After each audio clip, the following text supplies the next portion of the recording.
পাপ হতে পারে, ভুল হতে পারে, অন্যায় হতে পারে। ওই অন্যায়ের উপর অটল থেকো না, আমার কাছে ফিরে আসো। কাম টু ইউর লর্ড, তোমার রবের দরবারে ফিরে আসো। ক্ষমার মতো ক্ষমা চাও, ক্ষমার মতো ক্ষমা চাইলে আমি সব ক্ষমা করে দেব। সুবহানাল্লাহ পড়েন। রব্বুল আলামিন বলেন, ইয়া আইয়ুহাল্লাযীনা আমানু তুবু ইলাল্লাহি তাওবাতান নাসুহা। ও বিশ্বাসীরা, ভুল করেছো, অন্যায় করেছো, পাপ করেছো, জুলুম করেছো, আমার কাছে ফিরে আসো, ক্ষমা চাও। ক্ষমার মতো ক্ষমা চাইলে সব গুনাহ মাফ করে দিতে পারে কে? পাপ নাই, গুনাহ করি না, এরকম কেউ আছি? কথা বলেন। কত পাপ করছি কোনো হিসাব আছে? পৃথিবীর কেউ না জানলেও জানে কে? আল্লাহ ডেকে বলে, গোলাম আমি হলাম গাফিরুয যামব কাবিলুত তাওব। আমার কাজ হলো ক্ষমা করা, আমার কাজ হলো তওবা কবুল করা। শয়তানের কাজ হলো ওয়াসওয়াসা দেওয়া, আমাদেরকে ভুল পথে নিয়ে যাওয়া। আর আমাদের কাজ হলো ভুল করে ফেলা, আল্লাহর কাজ হলো ভুলগুলো মাফ করে দেয়া। আল্লাহ ডেকে বলে, গোলাম তোরা যদি ভুল না করতি, তোরা যদি পাপ না করতি, তোরা যদি অন্যায় না করতি, তোদেরকে ধ্বংস করে দিয়ে এমন একটা জাতি আমি এই দুনিয়ার বুকে তৈরি করতাম যারা সকালবেলা ভুল করে দুপুরে মাফ চাইতো, দুপুরে ভুল করে রাত্রে মাফ চাইতো, আজকে ভুল করে আগামীকাল মাফ চাইতো। আর আমি আল্লাহ গুনাহগুলো তাদের সব ক্ষমা করে দিতাম। ক্ষমা করে দিতে আল্লাহর বড্ড ভালো লাগে। বান্দা আল্লাহর কাছে বারবার চাক, চোখের পানি ছাড়ুক, এটা আল্লাহ পছন্দ করে। চোখের পানির যে কত পাওয়ার আপনি কল্পনাই করতে পারবেন না। অনুশোচনার চোখের পানি চোখ বেয়ে নাকের ডগা পেয়ে জমিনে পড়ার আগেই আল্লাহ এই বান্দারে মাফ করে দেয়। বিশ্বনবী ডেকে বলে, ও আমার উম্মতেরা শোনো, আল্লাহর কাছে দুনিয়ার মানুষদের দুই ফোঁটা পানি সবচেয়ে প্রিয়।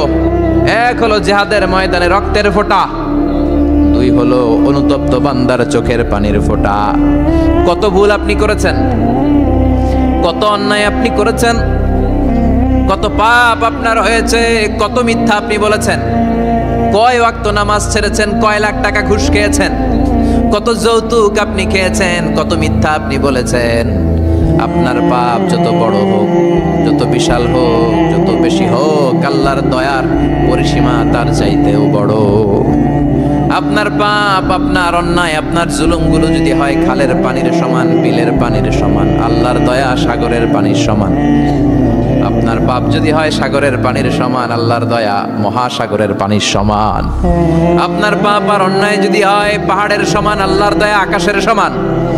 আপনার পাপ যদি হয় আকাশের সমান, আল্লাহর দয়া আরশের সমান। এজন্য আল্লাহ বললেন, ইয়া আইয়ুহাল্লাযীনা আমানু তুবু ইলাল্লাহি তাওবাতান নাসুহা। ও আমার গোলাম, তুই তোর নিজেরে যত বেশি ভালোবাসিস তার চেয়েও আমি তোরে বেশি ভালোবাসি। তোর বাবা মা তোরে যত বেশি ভালোবাসে তার চেয়েও আমাদেরকে বেশি ভালোবাসে কে? আল্লাহ বললেন, ভালোবাসারে তৈরি করার পরে আমি 100 টুকরা করলাম।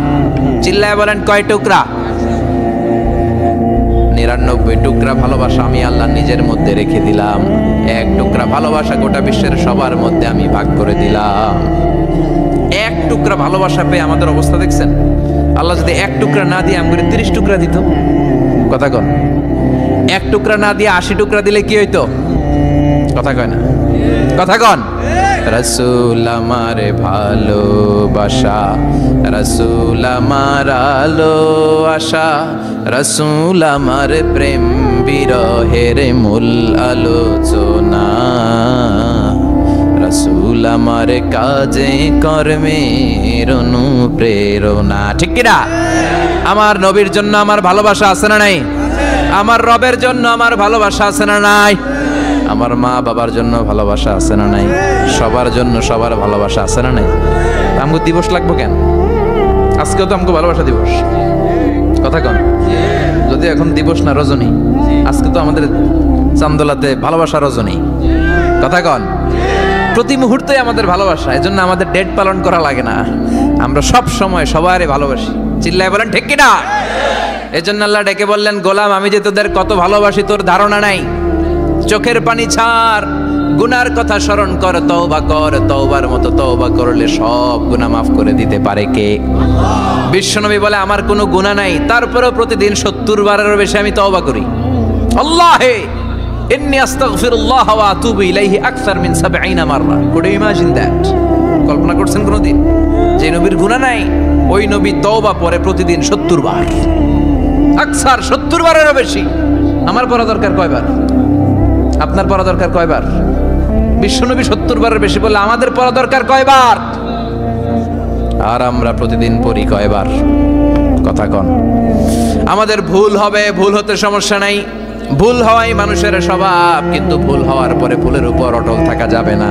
শয়তান আর মানুষের মধ্যে এই মৌলিক পার্থক্য। শয়তান ভুল করে ভুলের উপরই আছে, ঠিক কি না? ক্ষমা চায় নাই, কিন্তু আমরা সকালে ভুল করলে দুপুরে মাপ চাই কার কাছে?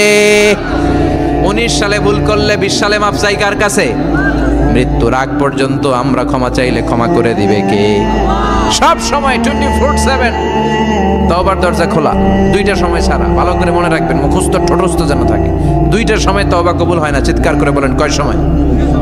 এক হলো বাদাল গারগারা, গারগারানি যখন আসে, মালাকুল মাউত যখন চলে আসে, মালাকুল মাউত যখন দেখে ফেলবেন তখন তওবা কবুল হবে নাকি? কথা কন। ফেরাউনের নাম শুনছেন?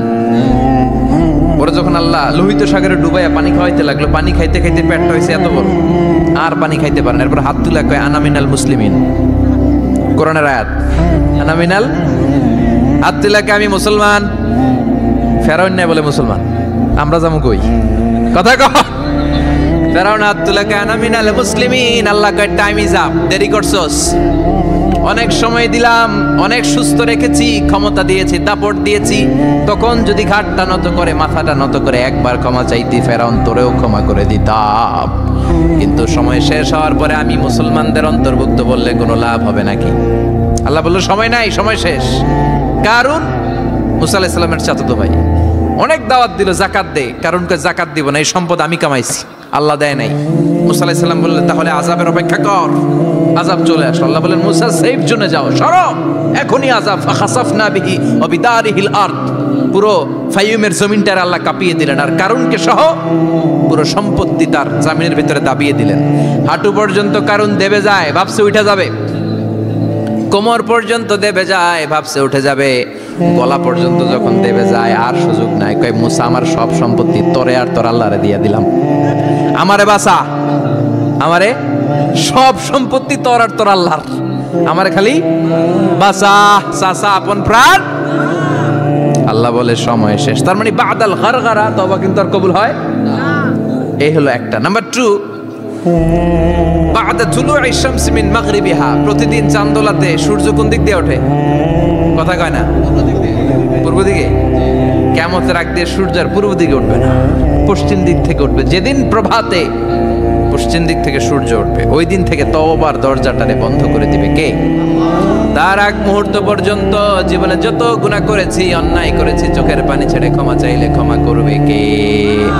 শয়তান আল্লাহরে চ্যালেঞ্জ দিছে, আল্লাহ তুমি আমারে জাহান্নামে পাঠাবা, আমিও তোমার বান্দা করে লয়ে একসাথে জামাতে ঢুকমু, একা ঢুকবো না, একা যাব না, তোমার বান্দাদেরকে সবগুলারে জাহান্নামী বানায়া তারপরে ঢুকমু। তোমারে চ্যালেঞ্জ দিলাম, একটারও জান্নাতে ঢুকাইতে পারবা? আল্লাহকে তুই আমার চ্যালেঞ্জ দিলি? আমি তো সব রাজার বড় রাজা, মহারাজা, আমার চ্যালেঞ্জ দেশ, এত সাহস পাইলি কই? তুই আজীবন ওয়াসওয়াসা দিয়ে পাপ কাজ করাবি, একদিন তাফসীর মাহফিলে এসে আমার বান্দা ক্ষমা চাবে, আমি মাফ করে দেবো, তুই কি করবি? আজীবন অন্যায় করবে, আজীবন পাপ করবে, জুলুম করবে, একদিন চোখের পানি ছেড়ে আমার কাছে কান্নার মতো কান্না করলে আমি সব গুনাহ মাফ করে দেব।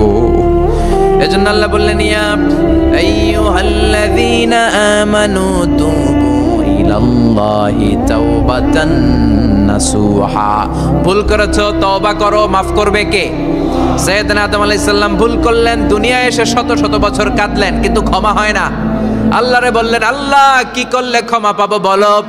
ফাতালাক্কা আদামু মির রাব্বিহি কালিমাতিন ফাতাবা আলাইহি, আল্লাহ বললেন ও আদম তোমারে কিছু কালেমা শিখায় দেই, এই কালেমাগুলো দিয়ে আমার কাছে দোয়া করো, ক্ষমা করে দেব।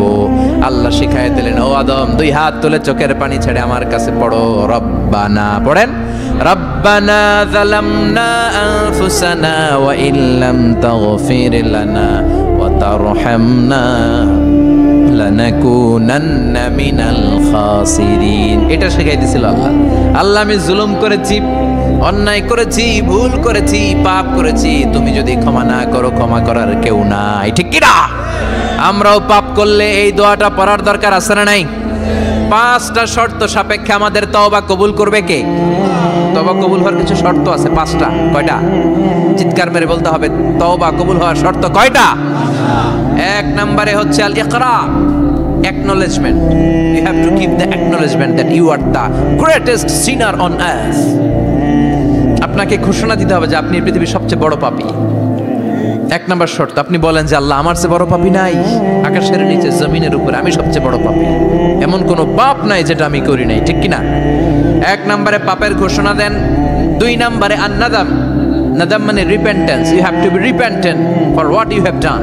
আপনাকে অনুতপ্ত হতে হবে, চোখের পানি ছাড়তে হবে, আল্লাহ আমি লজ্জিত, আল্লাহ আমি নাদান, আমি পিশাচ, আমারে মাফ করে দাও। তার মানে স্বীকার গেলেন কি অন্যায় করেছেন। 2 নম্বরে আপনি অনুতপ্ত হলেন। 3 নম্বরে স্টপ, যেই পাপ করতেছিলেন ওইটা থামান। Stop what you have done, যেটা করতেছিলেন আগে থামান। আপনি সুদ খাইছেন, অনুশোচনা আসলো, মাফও চাইতেছেন, আবার সুদও খাইতেছেন, হবে? আপনি ঘুষ খেয়েছেন, তওবা শুরু করলেন, আবার ঘুষও খেয়ে যাচ্ছেন, হবে? থামেন, স্টপ। 3টা গেল। 4 number, to hate what you have done, ঘৃণা করতে হবে, যে পাপটা করেছেন মন থেকে ওই পাপটাকে ঘৃণা করতে হবে। 5 নাম্বার শর্ত হচ্ছে to determine that you never repeat this sin again in your life. আল্লাহর ওয়াদা দেন, কমিটমেন্ট দেন যে আল্লাহ আমার জীবনে পারতপক্ষে এই পাপ জীবনেও করব না। চিৎকার করে বলেন ঠিক কিনা? তার মানে আপনি শিকার যান, তারপরে আপনি অনুতপ্ত হবেন, যে পাপ করেছেন থামিয়ে দিবেন, পাপটারে মন থেকে ঘৃণা করবেন, আর আল্লাহরে ওয়াদা দিবেন আল্লাহ আর করব না। এই 5টা শর্তের আলোকে তওবা করলে জীবনের সব গুনাহ মাফ করে দিবে কে? এজন্য আল্লাহ বললেন, ইয়া আইয়ুহাল্লাযীনা আমানু তুবু ইলাল্লাহি তাওবাতান নাসুহা, তওবার মতো তওবা করো, সব গুনাহ মাফ করতে পারে কে? তওবা করবেন তো? রাজি আছেন? কবে করবেন? এই মুহূর্তে তওবা করলাম, এই মুহূর্তে আল্লাহর কাছে ক্ষমা চাই, আল্লাহ জীবনের সব গুনাহ মাফ করে দাও। আমাদের দেশে তওবা করার জন্য হুজুর লাগে, কথা কন, পিসা হুজুর, বড় হুজুর, ছোট হুজুর, হাফেজ সাহেব লাগে না? হাফেজ সাহেব, ইমাম সাহেব, এদের ছাড়া নাকি তওবা হয় না। না, এটা ভুয়া কথা। আপনি অনুতপ্ত হন, আপনি চোখের পানি ছাড়েন, আপনি আপনার রব্রে বলেন, ক্ষমা করে দিবে কে? ইমাম সাহেব আসতে হবে শর্ত না, পীর সাহেব হুজুর এসে হুজুরের হাতে হাত রেখে তওবা পড়তে হবে শর্ত না। আপনার রব্রে ডেকে চোখের পানি ছেড়ে ক্ষমা চান, ক্ষমা করবে কে? আর প্রতিদিন শতবার পড়তে থাকবেন আস্তাগফিরুল্লাহ। আওয়াজ করে সবাই পড়েন আস্তাগফিরুল্লাহ, আর জোরে পড়েন আস্তাগফিরুল্লাহ। বিশ্বনবী বলেন, মান লাজিমাল ইস্তিগফার জাআলাল্লাহু লাহু মিন কুল্লি দিকিন মাখরাজা। সব সময় ইস্তিগফারের সাথে যে লেগে থাকবে, রব্বুল আলামিন তারে 5টা জিনিস দিবে। কয়টা? কথা কন, আরো জোরে সবাই বলেন কয়টা? নাম্বার 1, জাআলাল্লাহু লাহু মিন কুল্লি দিকিন মাখরাজা। বিপদে পড়লে বিপদ থেকে উদ্ধার করবে কে? আমাদের তো কোনো বিপদ নাই না? আছে কত বিপদ, হ্যাঁ? রাস্তাঘাটে দুর্ঘটনা হতে পারে, যে কোনো সময় ভূমিকম্পে পড়তে পারি, বজ্রপাত পড়তে পারে না, ঠেড়া পয়রা মানুষ নাই, আছে না নাই? এই বিপদ আপদ থেকে আপনারা রক্ষা করবে কে? যদি আপনি ইস্তেগফারের সাথে আঠার মতো লেগে থাকেন। কিসের সাথে? কথা বলেন। ইস্তেগফারের সাথে লেগে থাকতে পারলে 1 নাম্বার হচ্ছে বিপদে পড়লে আপনারে মুক্ত করে দিবে কে? 2 নাম্বার, ওয়ামিন কুল্লি হাম্মিন ফারাজা, যে কোনো ধরনের টেনশন, হাইপার টেনশন থেকে বাঁচায় দিবে কে? আমাদের তো টেনশন মেনশন নাই না? আছে? লাইফ নিয়ে টেনশন, বাঁচার টেনশন, মরার টেনশন, ক্যারিয়ারের টেনশন, রাস্তাঘাটে যানজট, এটার টেনশন, পুলিশের দৌড়ানি, র্যাবের দৌড়ানি, বাড়ির ভাড়া, গ্যাস বিল, বিদ্যুৎ বিল, ছেলে মেয়েদের লেখাপড়া, কত টেনশন। এই সব টেনশন থেকে আপনারে মুক্ত করে দিবে কে? 3 নম্বরে, ওয়ারযুকহু মিন হাইসু লা ইয়াহতাসিব, এমন জায়গা থেকে আল্লাহ আপনার রিজিকের ব্যবস্থা করবে আপনি কল্পনাই করতে পারবেন না। সুবহানাল্লাহ পড়েন। 4 নম্বরে, সবসময় ইস্তেগফার যদি পড়া হয়, আল্লাহর কোনো আযাব ওই বান্দার উপরে আসে না। ওমা কানাল্লাহু মুআযযিবাহুম ওয়া হুম ইস্তাগফিরুন।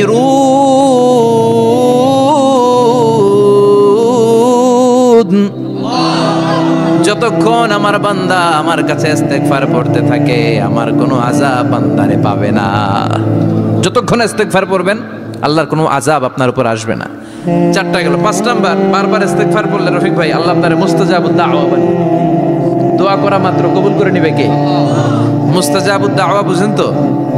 মানে যিনি হাত তুলতে দেরি কবুল হতে দেরি হয় না।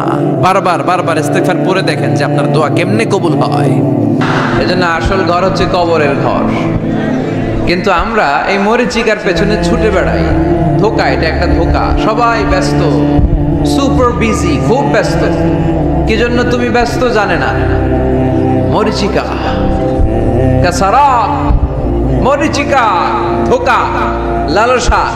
বল তুফিরুনাল হায়াতাদ দুনিয়া ওয়াল আখিরাতু খায়রু ওয়া আবকা। তোমরা দুনিয়ার জীবনকে প্রাধান্য দাও কিন্তু আখিরাত হচ্ছে শ্রেষ্ঠ এবং স্থায়ী। কথাটা কার? এজন্য প্রতিযোগিতা যদি করতে হয় আখিরাত কামানোর প্রতিযোগিতা করব, ঠিক কি না? কিন্তু আমরা করি ক্ষমতা অর্জনের প্রতিযোগিতা, ক্ষমতার দাপট দেখানোর প্রতিযোগিতা, ক্ষমতার লড়াইয়ে টিকে থাকার প্রতিযোগিতা। সব আমার আমার, এই আমার কথাটা খুব খারাপ। এখন থেকে আমার না বলে আমাদের বলবেন। কি বলবেন? আমাদের। তাহলে অহংকার একটু কমবে। মানুষের অহংকার থাকা উচিত না। হাল আতা আলাল ইনসানি হিনুম মিনাদ দাহর লাম ইয়াকুন শাইআম মাযকুরা। মানুষ কি তার সৃষ্টির দিকে একটু নজর করে তাকায় না? সে কি ছিল? সৃষ্টির শুরুতে সে উল্লেখ করার মতো কিছুই ছিল না। এই যে আমরা যখন ছোট্ট ছিলাম, বয়স যখন আমার 3, 2, তখন আমি কি করছিলাম মনে আছে? স্মৃতির পাতা হাতড়াতে পেছনে যেতে কত বছর বয়স পর্যন্ত আপনি ঘটনা বা স্মৃতি মনে রাখতে পেরেছেন বলেন? আমি মিজানুর রহমান আজহারি সর্বোচ্চ 3 বছরের, আমার বয়স যখন 3 ততটুকু খেয়াল আছে। এরপরে আমি আর খেয়াল নাই কি হয়েছিল আমার 2 বছর বয়সে। আমার বয়স যখন 6 মাস, I don't know anything about it, কিচ্ছু জানি না। মায়ের পেটের ভেতরে 9 মাস নাকি ছিলাম শুনছি, কিন্তু কি হয়েছে আমি জানি না। আপনি যদি আপনার স্মৃতির পাতা হাতড়াতে পেছনে যান, কতটুকু মনে আছে আপনার? কত বছর বয়সে? হ্যাঁ, কয় বছর? 4 বা 5। এর আগের কথা আমরা জানি না। কিন্তু মায়ের পেটের ভেতরে আমার লালন পালন করলো কে? কত ক্ষুদ্র আমি, কত তুচ্ছ আমি, কত নগণ্য আমি। এক ফোঁটা নাপাক পানি থেকে আল্লাহ আমার তৈরি করলো। Sperm drop, blood clot, little flesh, কিচ্ছু ছিলাম না। জোকের মতো, ব্যাঙের বাচ্চার মতো ছোট্ট মায়ের জরায়ুর দেয়ালে লেপটে ছিলাম। সেখান থেকে আস্তে আস্তে আমারে বড় করলো কে? আমার ভেতরে রুহের ফুৎকার দিল কে? 2টা জিনিস আল্লাহ সেট করে দিল। রুহের ফুৎকার দিল আর 2 কাঁধে 2 ফেরেশতা দিল, ঠিক কিনা? আবার যখন চলে যাব রুহও উড়াল দিবে, ফেরেশতারাও চলে যাবে। 2 কাঁধে ছিল যে তোমারে 2 জনা পাহারা, তোমারে একলা থইয়া পলাইছে তাহারা। তোমার 8 কুঠুরি 9 দরজা বন্ধ, এবার হলো রে হলো মুখে আল্লাহ রসুল সবে বলো। দুয়ারে আইসাছে পালকি নায়রি গাও তোলো রে তোলো মুখে আল্লাহ রসুল সবে বলো, ঠিক কিনা? সময় যখন শেষ উড়াল দেবে রুহটা। 2 কাঁধের ফেরেশতা আপনারা রেখে চলে যাবে। তাহলে গর্ব করার মতো, অহংকার করার মতো এই দুনিয়ায় আমার কিছু আছে? কেন এই মেসেজগুলো আমরা মনে রাখি না? আমরা তো দুর্বল। আমরা কি সবাই বলেন? পিছনের ওনারা অনেক সবল, এজন্য দুর্বল বলতে লজ্জা পাচ্ছে। আমরা কি শুধু কি দুর্বল? দুর্বলের ঘরের দুর্বল। আমি দুর্বল, আমার বাবা দুর্বল, আমার দাদা দুর্বল, আমার 14 গোষ্ঠী দুর্বল। এজন্য আমরা দুর্বলের ঘরের। এই মাহফিলের পেছন থেকে কেউ যদি বলে হুজুর সাপ, কি বলছে? আসলে সাপ নাই, খালি কইছে সাপ। এরপরে মুজাহিদদেরকে আর খুঁজে পাওয়া যাবে না, সব দৌড়। সাপ বাদ দেন, বাবা ব্যাং চেনেন না? নারায়ণগঞ্জে নাই না? বাবা ব্যাং কি করে? লাফায় না? সাপ না, সাপ তো অনেক ভয়ঙ্কর। বাবা ব্যাং, 2টা বাবা ব্যাং এদিকে, 2টা এদিকে, আর বাকি 2টা এদিকে। 6টা বাবা ব্যাং যদি ছেড়ে দেয় কি হবে?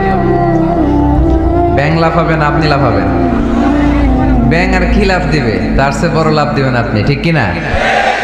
তো এই তো আমাদের ক্ষমতা। ভূমিকম্প আসলে শব্দ, বাড়ির মালিক। ভূমিকম্প আসলে নারায়ণগঞ্জের শুধু ভাড়াটিয়ারা বাড়ি থইয়া দেয় দৌড়, বাড়িওয়ালারা দৌড়ায় না। হ্যাঁ, বাড়ির মালিক তো উনি, উনিও দৌড়ায়। ভাড়াটিয়াও দৌড়, বাড়িওয়ালাও দৌড়, সরকারও দৌড়, জনগণও দৌড়। চিল্লায় বলো ঠিক কিনা? দুর্বল আমরা, দুর্বলের ঘরের দুর্বল। এজন্য আমরা যেন অহংকার প্রদর্শন না করি। অহংকার আল্লাহর চাদর, আল্লাহর চাদর ধরে যেন আমরা না টানি। আমরা যেন বিনয়ী হই, মুতাওয়াদি। কানা রাসূলুল্লাহ সাল্লাল্লাহু আলাইহি ওয়াসাল্লাম মুতাওয়াদিআন জিদ্দান, অত্যন্ত বিনয়ী ছিলেন আল্লাহ রাসূল সাল্লাল্লাহু আলাইহি ওয়াসাল্লাম। কখনো অহংকার দেখাতেন না, কখনো অহংকার প্রদর্শন করতেন না। অহংকার করা হচ্ছে শয়তানের খাসলাত, ঠিক কিনা? খালাকতানি মিন নার ওয়া খালাকতাহু মিন তিন। সে লজিক খাটাইছে আল্লাহর সাথে। আল্লাহর সাথে লজিক খাটানো যাবে? আল্লাহ বললেন সেজদা দাও, আদমকে সেজদা দাও, সব ফেরেশতারা সেজদা দিল। শয়তান যুক্তি খাটালো, খালাকতানি মিন নার, আল্লাহ তুমি আমাকে তৈরি করেছো আগুন থেকে, ওয়া খালাকতাহু মিন তিন, আদমকে তৈরি করেছো মাটি থেকে। মাটির বৈশিষ্ট্য রেখে দিলে নিচে টপাস করে পড়ে, আর আগুন জ্বালিয়ে দিলে উপরে দাউ দাউ করে উপরে উঠে যায়। তো যেটা ঊর্ধ্বগামী এটা নিম্নগামীকে কখনো সেজদা করতে পারে না। এই লজিক খাটাই আসে শেষ, ওর দুনিয়াও শেষ, আখিরাতও শেষ। আল্লাহর আদেশের ক্ষেত্রে কোনো লজিক নাই। সামি'না ওয়া আতা'না, শুনলাম মানলাম। আল্লাহ আদেশ করেছে, এই আদেশের উপরেই থাকতে হবে। বরকত আছে না নাই? এজন্য আমরা যেন অহংকারী না হই, আমরা যেন বিনয়ী হতে পারি। আল্লাহ তুমি তৌফিক দান করো। আজকের মাহফিলটাকে আল্লাহ তুমি নাজাতের ওয়াসিলা বানাও। আমার যে যুবক ভাইরা আজকের এই প্রোগ্রামে স্বতঃস্ফূর্ত অংশগ্রহণ করার মধ্য দিয়ে ইসলামের পক্ষে এই গণজোয়ারকে তৈরি করেছে, এই গণজোয়ারকে তুমি ইসলামের জন্য কবুল করো। আমার প্রাণপ্রিয় যুবক ভাইদেরকে তুমি সৈয়দনা ওমরে ফারুক রাদিয়াল্লাহু তাআলা আনহুর মতো ইসলামের বীর সেনানী হিসেবে কবুল করো। পর্দার অন্তরালে আমার মা বোনদেরকে আল্লাহ তুমি খাদিজাতুল কুবরা তাহেরা রাদিয়াল্লাহু তাআলা আনহার মতো কবুল করো। পুলিশ ভাইরা আজকে অনেক কষ্ট করেছে। আপনাদের এই থানার সম্মানিত ওসি সাহেব, উনি ওনার প্রোটোকল দিয়ে আমাদেরকে এখানে নিয়ে এসেছে।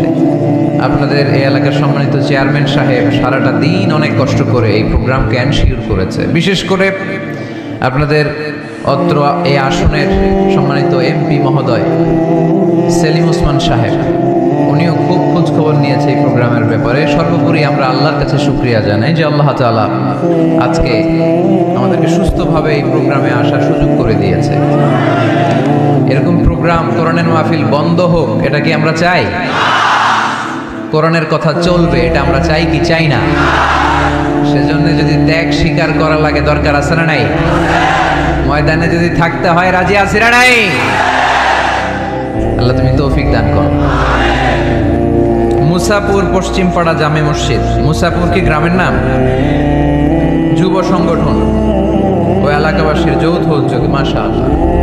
যুবক এলাকাবাসী ভাই ভাই, অন্যদের কোনো খাওয়া নাই, ঠিক কিনা? এরকম আন্তরিক সংঘ গড়ে তুলতে হবে এলাকায়। যুবকরা হচ্ছে আগামীর বাংলাদেশ, তোমাকেই খুঁজছে বাংলাদেশ। তোমার দেহে এখন অনেক শক্তি, উচ্ছ্বাস, এটাকে ইসলামের পক্ষে কাজে লাগাতে হবে। এটা আজে বাজে কাজে, মাদকের পেছনে দৌড়াদৌড়ি করে, অপরাজনীতির পেছনে দৌড়াদৌড়ি করে, মারামারি এগুলোর পেছনে দৌড়াদৌড়ি করে, সন্ত্রাস, জঙ্গিবাদ, টেন্ডারবাজি, চাঁদাবাজি এগুলোর পেছনে দৌড়াদৌড়ি করে সময় নষ্ট করা যাবে। এদিকে কি দেখা যায় না?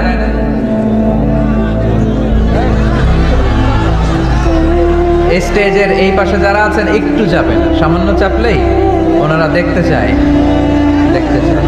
বাস বাস বাস, একটু চাপতে হবে বোধহয় আপনাদের। মাশাআল্লাহ মাশাআল্লাহ, বসো বসো বসো, ঠিক আছে। নারায়ণগঞ্জের ছেলেরা অনেক ভদ্র। অন্যান্য জেলায় আমার আধা ঘন্টা লাগে থামাইতে, এইদিকে দেখে না, ওইদিকে মানুষের স্রোত ধাক্কা ধাক্কি, এইদিকে জায়গা হয় না। বিশাল প্যান্ডেল, 1 লক্ষ লোক বসতে পারে, জায়গা করছে, এরপরও জায়গা হয় না। সর্বোচ্চ চেষ্টা করেছে কমিটি, আমি জানি তাদের সর্বোচ্চটা দিয়ে চেষ্টা করেছে। আসার পরে তারা আবেগ আপ্লুত হয়ে গিয়েছে। খায় নাই নাকি, সারাদিন খায় নাই, অনেক কষ্ট করেছে আমি জানি। এই জন্য আপনারা সহযোগিতা করবেন। নারায়ণগঞ্জের ছেলেরা অনেক ভদ্র। গতকাল আমার এলাকায় মাতো এলেই আমি ঠিক করতে পারি নাই, আধা ঘন্টা সময় নিছে। এদিকে কয় হুজুর দেখি না, আপনি আসেন। ওদিকে গেছি, কয় এদিকেও আসতে হবে। পরে এদিকে যে এদের সাথে দেখা করলাম, সব শেষে আধা ঘন্টা 35 মিনিট পরে এরা ঠান্ডা হয়েছে। তারপরে লোকের ধাক্কা থাকি। এই গণজোয়ার এগুলো কোরআনের বিজয়ের একটা সাক্ষী, বিজয়ের একটা সাইন, ঠিক কিনা? এই বিজয়কে কি কেউ ঠেকায় রাখতে পারবে? দুনিয়ার কোনো লাভের জন্য আমরা আসছি? একজনকে খুশি করার জন্য এসেছি, তিনি কে? এই বিজয়ের জন্য যদি সর্বোচ্চ স্যাক্রিফাইসের নাজরানা পেশ করতে হয়, আমরা রাজি আছি না নাই? কারা কারা রাজি? দুহাত উঁচু করে আল্লাহর দেখায়।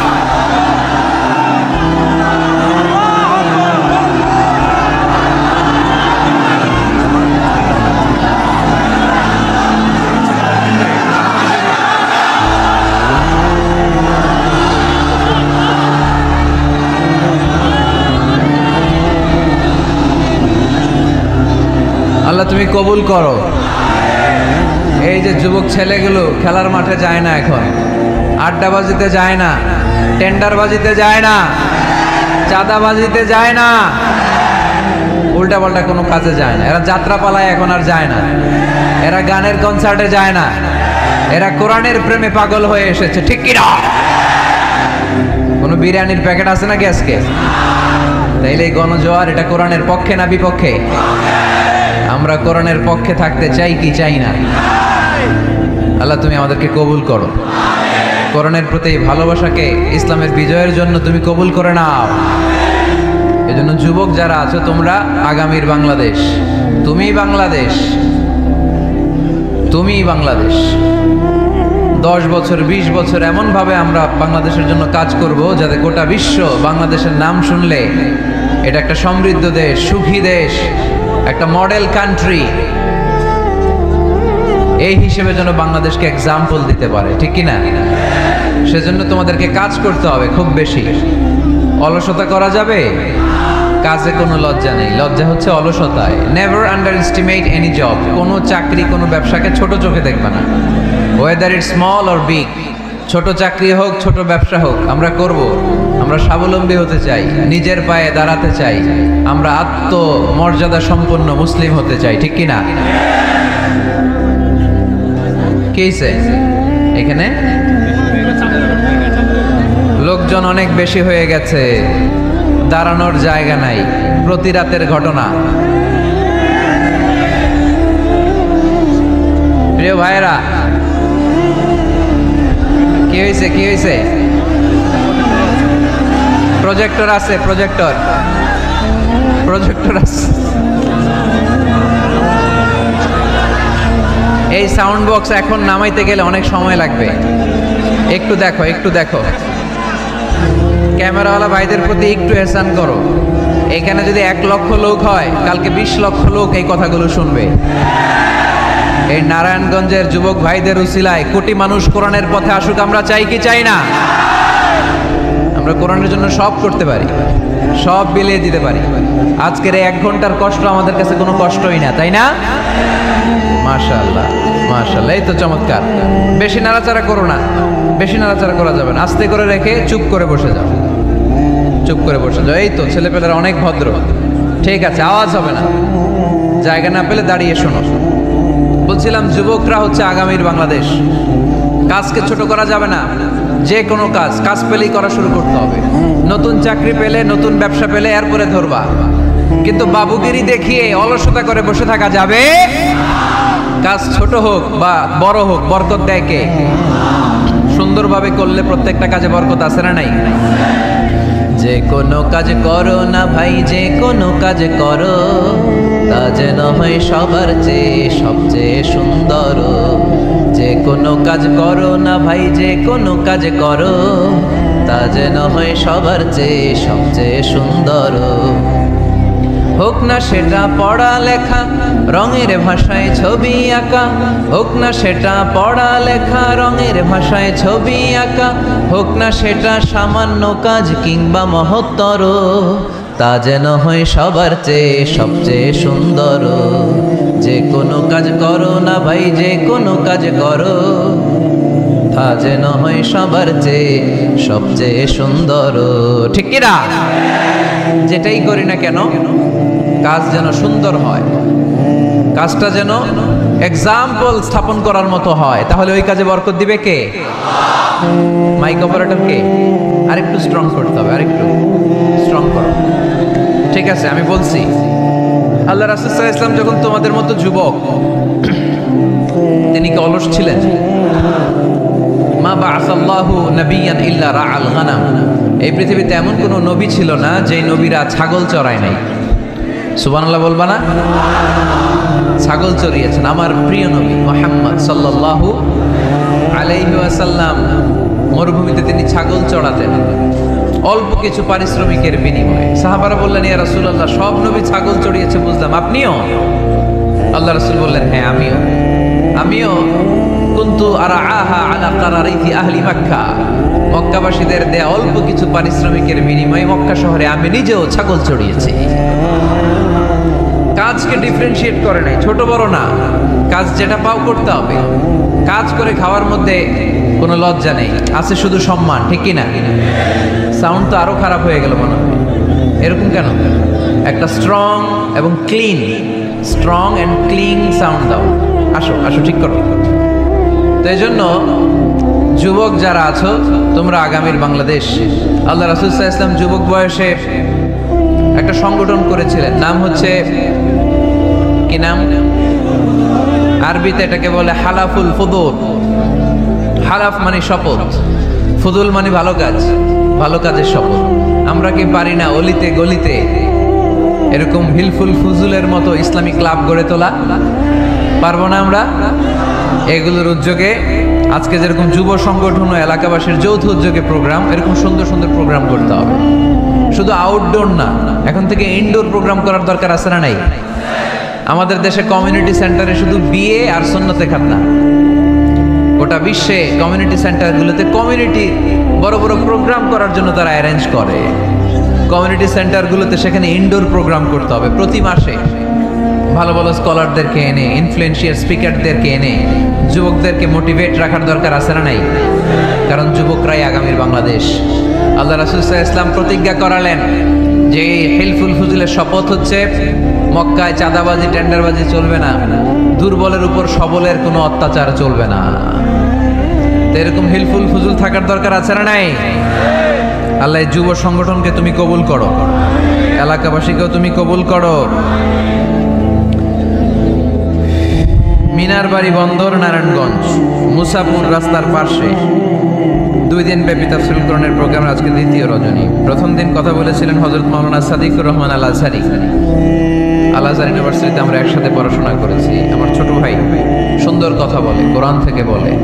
আল্লাহ তাআলা সাদিকুর রহমান আল আজহারির জ্ঞানকে তুমি আরো বাড়িয়ে দাও। আজকের রজনীতে আমাকে রেখেছেন আপনার আলোচক। আমার আগে কথা বলেছে very energetic, hard working, enthusiastic যুবকদের আইকন শায়েখ সিফাত হাসান। সে আমারেও মাঝে মাঝে বসায় ওয়াজ করে, সুন্দর সুন্দর কথা শোনায় সে আমাকে, আমিও মন্ত্রমুগ্ধ হয়ে শুনি। যুবকরা যেখানেই আছে ওখানে এনার্জি আছে না নাই? যুবকদের থেকে কথা শুনতে হবে, কারণ যুবকদের মধ্যে আছে অনেক শক্তি।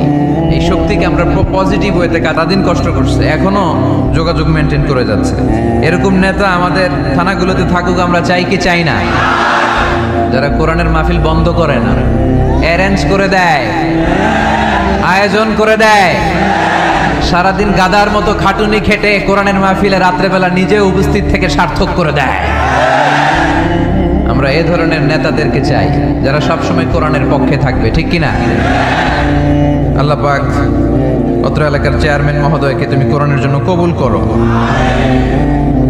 আরো অনেক বিশেষ অতিথি এই প্রোগ্রামে উপস্থিত হয়েছেন। সম্মানিত অনেক অতিথিবৃন্দদের নাম এখানে আছে, যারা এই প্রোগ্রামের জন্য কষ্ট করেছে। আমরা সবার জন্য দোয়া করি, আল্লাহ তুমি সবাইকে কবুল করো। আসুন আমরা আর সময় নষ্ট না করে সরাসরি মহাবিশ্বের মহাবিশ্বয় মহাগ্রন্থ আল কোরআনুল কারীম থেকে কথা শুনি। আমি আমার খুতবার শুরুতে আপনাদের খেদমতে সূরাতু আল মুমিনুনের প্রথম আয়াত তেলাওয়াত করেছি।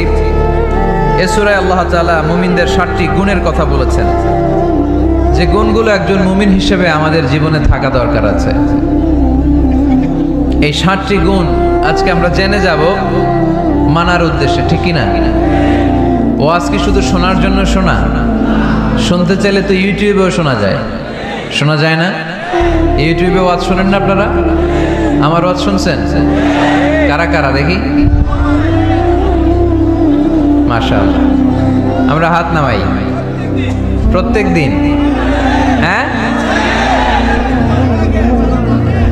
মাশাআল্লাহ মাশাআল্লাহ মাশাআল্লাহ। আল্লাহ তুমি কবুল করো। এই ইউটিউবটারে আমরা ভালো কাজে লাগাবো। গান শোনা ছেড়ে দিছো? মাশাআল্লাহ, আল্লাহ তুমি কবুল করো। এটা অনেক ভালো কথা যে আমরা আজে বাজে কাজে আর সময় নষ্ট করি না। ইন্টারনেট ইউজ করলেও এটা কোরআনের কাজেই লাগাই, ঠিক কি না? তো ওয়াজ কিন্তু ইউটিউবেও শোনা যায়, কিন্তু এখানে আমরা এসেছি একটা স্পিরিট নিয়ে যাব। সরাসরি কথা শোনার আর বলার মধ্যে একটা তাসির প্রভাব আছে না নাই?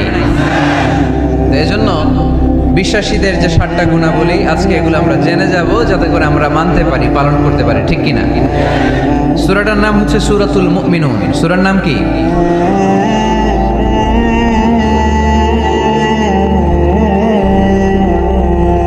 সূরাতুল মুমিনুন। বিশ্বাসীদের নামে সূরা, তাই না? আবার দেখেন কাফিরদের নামেও কোরআনে সূরা আছে না নাই? কি নাম? সূরাতুল কাফিরুন আছে না? কুল ইয়া আইয়ুহাল লা আ'বুদু মা। তাহলে আমরা হলাম বিশ্বাসী। আমরা কি? আমাদের নামে একটা সূরা দিল কে? খুশি লাগে না? ভাল লাগে না অনেক? আমাদের নামে আল্লাহ কোরআনে সূরা দিয়েছেন। আবার আমাদের বিরোধী যারা কাফির, তাদের নামে আল্লাহ সূরা দিলেন। আরেকটা শ্রেণী আছে, মুমিনুনা কাফিরুনা, মাঝামাঝি। কি নাম? মুনাফিক। তাদের নামে সূরা আছে না নাই? সূরাতুল মুনাফিকুন। এরা বড্ড ভয়ঙ্কর। মুনাফিকের চেয়ে কাফের ভালো, মুনাফিকের চেয়ে হিন্দু ভালো, মুনাফিকের চেয়ে খ্রিস্টান ভালো। কারণ কেউ যদি কাফের হয়, আমরা জানি ও কাফের, ও ইসলামের শত্রু, এটা জানি, ওর ব্যাপারে সচেতন। কিন্তু মুনাফিক, সে বলে মুসলিম কিন্তু ভিতরে ভিতরে মুনাফিক। ঝামেলা আছে না নাই? ভিতরে এক বাইরে আরেক, তার নাম মুনাফিক। ভিতরে এক বাইরে আরেক, তার নাম ডবল স্ট্যান্ডার্ড মেনটেন করে। দুমুখ সাপ, এদিকেও আছে ওদিকেও আছে, এদিকেও যায় ওদিকেও যায়, এদিকেও নাই ওদিকেও নাই। নেহি এদার নেহি ওদার, তার মিয়ান মে সাদার বাদার আছে না? উপর দিয়ে ফিটফাট, ভিতর দিয়ে সদরঘাট। উপর মে পাক সাফ, আন্দার মে খালাত মালাত। উপরে অনেক পাক সাফ, ভিতরে ঝামেলা। এরা মুনাফিক। যেদিকে বৃষ্টি এদিকে ছাতা ধরে। যখন যার কাছে টাকা পয়সা আছে তারে তেল মারে, আছে না নাই? আমরা মুনাফিক হতে চাই? আমরা মুমিন হতে চাই কি চাই না? মুমিন হয় কখন? যখন তার বিশ্বাস থাকে, ঠিক কি না? আল্লাহ বিশ্বাস, আখিরাতে বিশ্বাস। এই বিশ্বাসটা কিন্তু অনেক দামি। টাকা দিয়ে বিশ্বাস কিনা যায়? আমরা আল্লাহর উপর বিশ্বাস রাখি, আখিরাতে বিশ্বাস রাখি, নবী রাসূলদের উপর বিশ্বাস রাখি, তাই আমরা মুমিন। বিশ্বাসটা অনেক দামি। ঈমান যার মধ্যে থাকে সে হচ্ছে মুমিন। আমল পড়ে, আগে ঈমান। আগে কি? ঈমান হচ্ছে সংখ্যা, আমল হচ্ছে শূন্য। এখন ঈমান নাই, আপনার আছে শুধু আমল। শূন্য বসাতে বসাতে বসাতে বসাতে নারায়ণগঞ্জ থেকে ঢাকা, এটার কোনো দাম আছে? 2000 শূন্য আপনি পাইছেন। 2000 ফলাফল কি? শূন্য। কারণ ঈমান নাই, সংখ্যা নাই। এবার আপনার ঈমান আছে, পেলেন একটা সংখ্যা 1, তারপর আমল করতে শুরু করলেন, পেলেন শূন্য। যাকাত দিলেন, পেলেন শূন্য। হজ করলেন, পেলেন শূন্য। দাম আছে না নাই? একের পরে শূন্য দিলে দাম আছে না? তাহলে আগে লাগবে কি? ঈমান। ঈমান মানে বিশ্বাস। বিশ্বাসটা খুব দামি। এই বিশ্বাস যেন নষ্ট না হয়, বিশ্বাসে যেন আঘাত না আসে। বিশ্বাসটা কত দামি জিনিস দেখেন। বন্ধু বন্ধুর মধ্যে যদি বিশ্বাস না থাকে বন্ধুত্ব টেকে? কথা বলেন। স্বামী যদি স্ত্রীরে বিশ্বাস না করে সম্পর্ক টিকে? কথা বলেন। বিশ্বাস অনেক দামি জিনিস। দেখবেন বাবা যখন তার ছোট্ট মেয়েটাকে কোলে তোলে উপরে এরকম ছুঁড়ে মারে, ছোট্ট মেয়েটা খিলখিল করে হাসে। যদি নিচে পড়ে যায় ভর্তা হয়ে যাবে, তারপরেও হাসে, কারণ মেয়েটার বাবার উপর বিশ্বাস আছে, বাবা আমারে ফেলে দিবে না, বাবা ঠিকই আমাকে কোলে তুলে নেবে, ঠিক কি না? মেয়েটার বাবার প্রতি অগাধ বিশ্বাস। ঢাকা থেকে একজন গ্রিন লাইনের বাসে উঠছে, টিকিট কাটছে কক্সবাজারে। গ্রিন লাইনের বাসের নাম শুনছেন তো না? কক্সবাজার যাবে। ব্যাগ ট্যাগ নিয়ে বাসে উঠেই দেখবেন অনেক হাই প্রোফাইলের লোকেরা ল্যাপটপ নিয়ে টাকা পয়সা নিয়ে বাসের উপরে ব্যাগ রেখে আরামসে ঘুম দিচ্ছে। বাইরে প্রচন্ড বৃষ্টি, তার কোনো টেনশন নাই। সে যদি টেনশন করতো তাহলে ঘুমাইতে পারতো? তাহলে তো তাকায় থাকা লাগতো এরকম, দেখি তো বাসওয়ালা কই যায়। কক্সবাজারের টিকিট কাটছি, সকালবেলা উঠে যদি দেখি কক্সবাজার না নিয়ে যশোর চলে গেছে, ভেজাল আছে না? তার মোটেও টেনশন নাই, কারণ গ্রিন লাইন কোম্পানির প্রতি এই ক্লায়েন্টের অনেক বিশ্বাস। আমি আরামসে চাদর গায়ে দিয়ে একটা ঘুম দিব, সকালে ঠিকই এই গ্রিন লাইনের বাস আমাকে কক্সবাজার নামিয়ে দিবে। চিল্লায় বলেন ঠিক কি না? তার মানে বিশ্বাসটা অনেক জরুরি। বিশ্বাসে মিলাই বস্তু, তর্কে বহুদূর। এজন্য আমরা বিশ্বাসী হতে চাই। আমরা কি হতে চাই? আর বিশ্বাসীদের নামে এই সূরাটা ডেডিকেট করলেন কে? সূরাতুল মুমিনুন। সূরাটার নাম কি? আরো জোরে বলেন, কি নাম? সূরাতুল মুমিনুন। এই সূরাটা নাজিলের একটা ব্যাকগ্রাউন্ড আছে, শানে নুজুল, কোন সময় কোন প্রেক্ষাপটে নাজিল হলো। এটা শুনলে সূরার তাফসীর বুঝতে আমাদের সুবিধা হবে। আল্লাহ রাসূল সাল্লাল্লাহু আলাইহি ওয়াসাল্লাম সাহাবাদেরকে নিয়ে বসা, হঠাৎ করে ওমরে ফারুক মৌমাছির আওয়াজ শুনতে পেলেন, বন বন বন বন আওয়াজ। হাদিসটা এসেছে মুসনাদ ইবনে আহমদ ইবনে হাম্বলে, সুনানি তিরমিজিতে। বন বন মৌমাছির যখন আওয়াজ, ওমরে ফারুক মৌমাছি খুঁজতে আরম্ভ করলেন, কিন্তু কোনো মৌমাছি উনি খুঁজে পান না। তখন উনি বুঝতে পেলেন আসলে এটা মৌমাছি না, এখনই আল্লাহ রাসূল সাল্লাল্লাহু আলাইহি ওয়াসাল্লামের উপর কোরআনের আয়াত নাজিল করতেছে কে? অনেকগুলো পদ্ধতিতে আল্লাহ রাসূল সাল্লাল্লাহু আলাইহি ওয়াসাল্লামের কাছে কোরআন এসেছে। আমরা তো মাগনা মাগনা কোরআন পাইছি, সুন্দর করে এমদাদিয়া কোম্পানি ছাপাই দিছে, আব্বা কিনা বাসায় নিয়ে আসছে, এবার আমি রমজান মাসে কোরআনের খতম দেই। আহা, আল্লাহ রাসূল সাল্লাল্লাহু আলাইহি ওয়াসাল্লাম কি এত সহজে কোরআন পেয়েছে? অনেক কষ্ট করে তিনি কোরআন রিসিভ করতেন। মিসলা সালসালাতিল জারাস, মাঝে মাঝে ঘন্টার ধ্বনির মতো কোরআন নাজিল হতো। প্রাইমারি স্কুল ছুটি হলে দপ্তরি ঘন্টা বাজায় না, ধাম ধাম বিকট আওয়াজ হয়। এরকম আওয়াজে যখন কোরআন নাজিল হতো, আল্লাহ রাসূল সাল্লাল্লাহু আলাইহি ওয়াসাল্লাম কোরআন রিসিভ করতে যেয়ে ঘেমে যেতেন শীতের রাতে। আজকে একটা শৈত্য প্রবাহ গেছে না, প্রচন্ড শীত। দুপুরবেলা আমার প্রোগ্রাম ছিল কিশোরগঞ্জের, কি নাম, পাকুন্দিয়া। প্রচন্ড শীতে লোকজন কাঁপছিল। আপনাদের তো প্যান্ডেল আছে, ওদের প্যান্ডেলও ছিল না, খোলা ময়দানে লক্ষ লক্ষ মানুষ। প্রচন্ড শীতের রাতে আম্মাজান আয়েশা রাদিয়াল্লাহু তাআলা আনহা উনি কাঁপতেন, আর এই কোরআন রিসিভ করতে যে বিষ্ণু ঈসা ইসলাম ঘামতেন। সুবহানাল্লাহ বলতে পারলেন না? এত কঠিন ছিল ওহি রিসিভ করা। ইন্না সানুলকি আলাইকা কাওলান সাকিলা, নবী হে এই কোরআনের বাণীটা অনেক সাকিল, ভারী, এত ভারী। ওটের উপর বসে থাকা অবস্থায় যখন কোরআন নাজিল হতো, তখন রাসূল সাল্লাল্লাহু আলাইহি ওয়াসাল্লাম যে ওটের উপর বসে আছেন, ওটের পা গুলো জমিনে কেটে যেত। ঘোড়ার উপর বসে থাকা অবস্থায় কোরআন নাজিল হলে ঘোড়াটা দাঁড়ানো থেকে বসে যেত।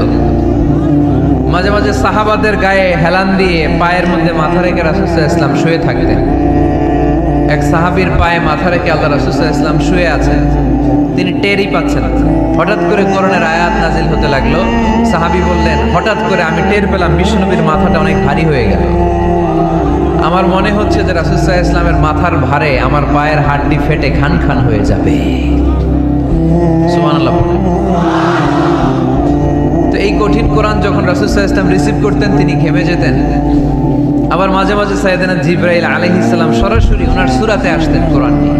হেরা পর্বতে আর সিদরাতুল মুনতাহায়, এই দুই জায়গায় আল্লাহ রাসূল সাল্লাল্লাহু আলাইহি ওয়াসাল্লাম সাইয়েদনা জিবরাইল আলাইহিস সালামের মূল আকৃতিতে ওনাকে দেখতে পেয়েছিলেন।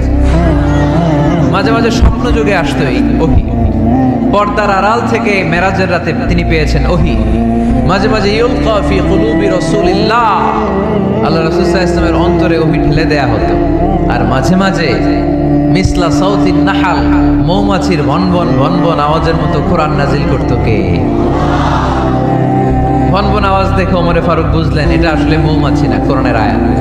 কোরআনের আয়াত নাজিল শেষ, আল্লাহ রাসূল সাল্লাল্লাহু আলাইহি ওয়াসাল্লাম চেহারা ঘুরিয়ে সাহাবীদের দিকে মুখ করে বসলেন আর বললেন, এইমাত্র সূরাতুল মুমিনুনের শুরুর দিককার আয়াতগুলো আমার কাছে নাজিল হয়েছে। এখানে আল্লাহ তাআলা মুমিনের 7টি গুণের কথা বলেছে। কয়টি? সবাই বলতে হবে, কয়টি গুণ? আল্লাহ রাসূল বললেন, মান আকামা হুন্না দাখালাল জান্নাহ। এই 7টা গুণ যে মানবে আল্লাহ তাআলা জান্নাতুল ফেরদাউসের মালিক বানায় দেবে। আজকে এই 7টা গুণের ব্যাপারে আমরা জেনে যাব ইনশাআল্লাহ। পড়ি আর জোরে পড়ে ইনশাআল্লাহ। আর যদি আপনাদের কষ্ট হয় ওঠা বসা করবেন না, হাত তুলে দাঁড়িয়ে যাবেন, বলবেন হুজুর কষ্ট হচ্ছে। দুই একজনের কাছ থেকে শুনলেই দোয়া করে বিদায়, সংক্ষেপ করে দেবেন ইনশাআল্লাহ। মাইকের সাউন্ডে আমি প্রাণ পাচ্ছি না। আমি বলতেছি একটু ইকো দিয়ে দেখো প্রাণ পাওয়া যায় কিনা। একটু ইকো দাও তো দেখি, বেশি দিও না, একটু দাও। দুর্বল সাউন্ড, দুর্বল। প্রতি রাতে আমাদেরকে কথা বলতে হয়। সাউন্ড সিস্টেম যদি ডিজিটাল সাউন্ড সিস্টেম না হয়, দুর্বল হয়, আমাদেরকে শাউট করতে হয়। একদিনের জন্য শাউট করে আমার গলা ভাঙলে আমার জীবন ধন্য, সমস্যা নাই। কিন্তু আমার তো একদিন না। নোয়াখালীর লোকেরা কয় হুজুর আন্নে গো একদিন, আঙ্গ ব্যাগ দিন। মানে আপনাদের একদিন হলো আমাদের ব্যাগ দিন, মানে প্রতিদিন। কি হয়েছে? সাপ কই? বসো বসো। তাহলে মুমিনের কয় গুণ? গলায় আওয়াজ নাই। কয়টা গুণ? শেষ পর্যন্ত এরকম আওয়াজ লাগবে আমার। আওয়াজ তোলা যাবে? মাশাআল্লাহ।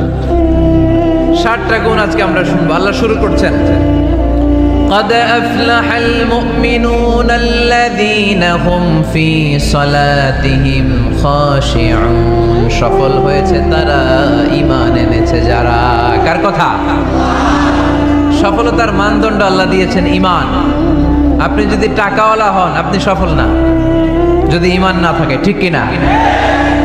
আপনি যদি ক্ষমতাওয়ালা হন আপনি সফল না, যদি ঈমান না থাকে, ঠিক কি না? আপনি অনেক বড় সেলিব্রিটি কিন্তু ঈমান নাই, আল্লাহর মানদণ্ডে আপনি সফল না, ঠিক কি না? এজন্য আল্লাহ বলেছেন সফল হয়েছে তারা, ঈমান এনেছে।